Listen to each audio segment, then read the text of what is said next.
Hey, young student, what do you think you're doing?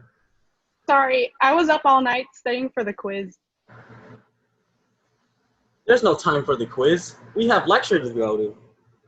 Okay, PLBers. In lecture 30, we are going to be talking about stomatal biology. Remember that we have a quiz due next week at noon, and we have a final on Monday, June 8th at 3:30. So we'll start off by talking about what is the stomata. The stomata are pores located on the leaf surface, which allow water and oxygen to exit the leaf and carbon dioxide to enter the leaf. Stoma, the singular word for stomata, translates to the Greek word for mouth.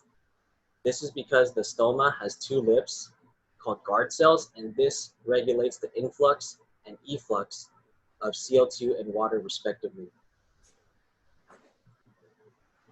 Now we're going to be talking about the basic stomatal structure. We have the guard cells, and these guard cells surround the stoma, and they increase and decrease their size based on turgor pressure. Earlier in class, we talked about how turgor pressure is the buildup of water, and this causes the plant shape to change. Here in the first cell, we see that water buildup has increased, so turgor pressure has increased, and now they're swollen, the stoma is open. In the second photo, we see that there's less water, so these guard cells are flaccid and the stoma is closed.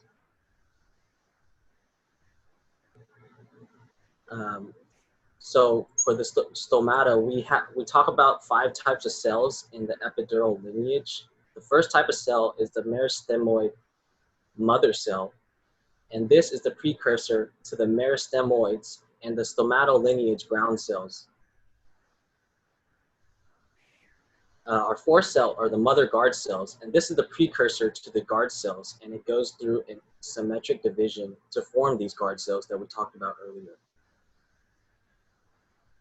So we start off with a protodermal cell in gray, and then that eventually becomes the meristoid mother cell.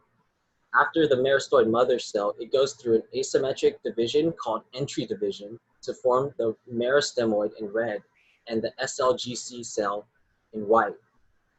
The meristemoid cell is able to divide and form the guard mother cell, or it can go through an amplifying division to eventually form the guard mother cell. The guard mother cell will split into 2 and form the guard cells that we talked about earlier. So next we'll be talking about the significance of the stomata. So plants are immobile organisms, which means that they're fixed in one place and they cannot move around to gather their resources. So they need a high level of flexibility to adapt to constant changes in the environment. So stomata will open and close due to environmental stresses such as drought, harsh weather, light availability, carbon dioxide levels, and hormone levels. And the genes involved in stomatal development are really important for the movement of plants from water to land during evolution. So why do stomata open and close? So the stomata act as a molecular valve for gas and water exchange, which is necessary for photosynthesis and limits any water loss. So the plant on the left has its stomata open, which allows for gas and water to go through the stomata for photosynthesis, which can allow for the evaporation of the water. And the plant on the right has a closed stomata, which allows for less passage of gas and water through the stomata and less evaporation. So there's different factors that can regulate the stomata opening and closing. One factor is light. So when plants are grown in the light, they'll produce more stomata compared to plants that are grown in the dark. So higher light intensity will produce more stomata. And there's different light wavelengths that can have different effects on the stomatal density. So as we learned in class previously, we talked about red light and far red light when it comes to seed germination. In this case, when there's more red light, that means that there's more light present, which will produce more stomata. When there's higher far red light, there's less light available, and so there's less stomata. Another factor is carbon dioxide levels. So CO2 uptake is observed in the stomata during photosynthesis and can regulate both stomata opening and development. So when there's high carbon dioxide levels, there's less stomata available to do the amount of photosynthesis that the plant can do. A third factor is water. So when the plant is in a drought environment or in an environment with less access to water, the first thing that the plant will do is close its stomata to prevent any excess water loss. Most water moving from the terrestrial ecosystems into the atmosphere passes through the plants and is regulated by stomata. And the fourth factor is temperature. So increase in leaf temperature leads to stomata opening, and the regulation of stomata determines the rate of net photosynthesis, which can influence the amount of carbon that is emitted into the atmosphere. So as global mean temperatures rise, it's important to understand the effect of temperature on the stomata so we can understand plant development. And there's been potential research on crop yields when it comes to stomata. So genetic manipulation on stomata is a potential method to improve crop yield with the goals of increasing survival of crops during a drought and decreasing water use. So there's more research that's being done to understand the link between the guard cell and crop stress, because the guard cells of the stomata could be an indicator of crop stress in the field.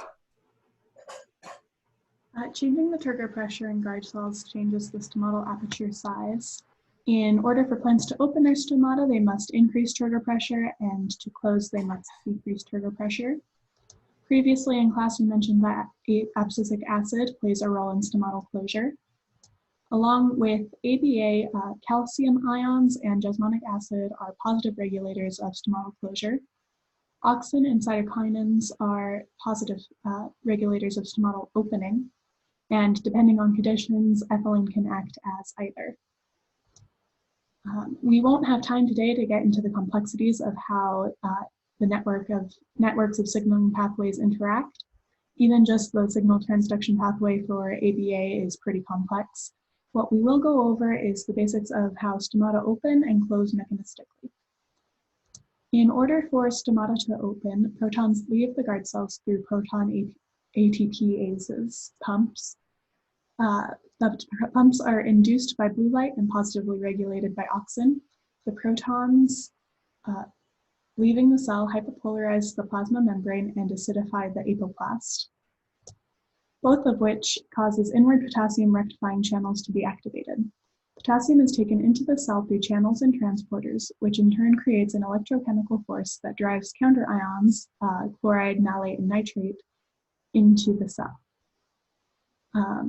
Water is then transported into the cell via aquaporins. The increase in turgor pressure within the guard cells is what causes the stomata to open. As stated earlier, ABA plays a role in stomatal closure. It does this by causing an increase in cytoplasmic calcium concentrations and inhibiting proton pumps. The calcium ions serve to activate R-type and S-type anion channels. Overall, this stops protons from leaving the cell, meaning it can't hyperpolarize. And the anions cause the efflux of chlorine, malate, and nitrate, actually causing membrane depolarization. In turn, this leads to potassium efflux through potassium outwardly rectifying channels like PORC. Water then leaves the guard cells through aquaporins.